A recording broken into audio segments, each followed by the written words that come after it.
ئێمە ئەمڕۆ لێرەیە ڕای دەگەیەنین وەکو ئیدارەی گەرمیان بە هەموو شێوەیەک پشتگیری تەواوی داواکاری یەکێتی بەڵێندەرانی کوردستان لقی گەرمیان دەکەین و لێرەوە ڕوویدەممان بۆ سەرۆکایەتی ئەنجومەنی وەزیران و خودی بەڕێز سەرۆکی ئەنجومەنی وەزیران و بەڕێز جێگری سەرۆکی ئەنجومەنی وەزیران بۆ ئەوەی بەدەم داوای ئەم بەڕێزانەوە بێن پێش هەموو شتێک هەمویان هاوڵاتی ئەم وڵاتەن دواتر ئەمانە بە لەسەر ئەرکی خۆیان بە هیلاکی خۆیان بە توانای خۆیان دەستیان کردووە بە ئەنجامدانی ئەو پرۆژانە و ئێستا لە بارێکی ئابووری زۆر خراپدان ئەمە جگە لەوەی ئەو پرۆژانە کە زیاتر لە 45 پرۆژەیە لە سنووری ئیدارەی گەرمیانە تا ئیستا تەواو نەبووە کە بەداخەوە ئەمەش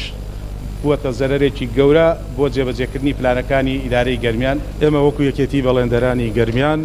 کە کۆمەڵە پرۆژەیەکمان هەیە لە پەرەپێدانی ناوچە جیاجاکان کە سەر بە ئەنجومەنی وەزیرانە لە ساڵی 2013ەوە بودجەیەکی بۆ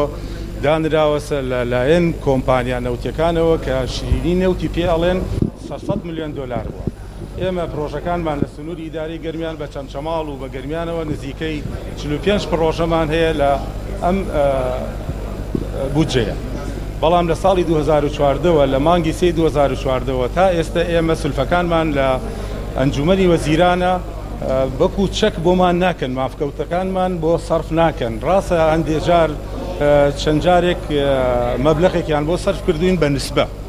نسبە سەرف کراوە، بەڵام وەکو ئەوەی کە مافکەوتەی ئێمەیە وەکو پرۆژەکانی تر کە سەر بە وەزارەتی مالیەیە چەکمان بۆ کراوە، چەکەکان لە بەنقا ئێمە فیشمان هەیە، خوانەخواز هەر حاڵەتێک بێت هەر دەسەڵاتێک بێت ئەبێ بۆمان سەرفکە. ئێمە ڕاستە بارودۆخی حکوومەتی هەرێمی کوردستان ئەزانین کە لەم قەیرانە وەزعی چۆنە، بەڵام ئەوانیش ئەبێ لایەک لە ئێمە بکەنەوە داواکارین لە سەرۆکایەتی ئەنجومەنی وەزیران بە سەرۆک وەزیرانەوە بە جێگری سەرۆک وەزیرانەوە هاوکارمان بن بەدەم داواکانمانەوە، چونکە ئێمە بەڕاستی شەریحەیەکین زۆر غەدرمان لێکراوە. لە ساڵی 2014ەوە تا ئێستا تەمەنای شەکەم کابینەی نوێ ئەمە لە کاتی کابینەی پێشوو بووە، کابینەی نوێ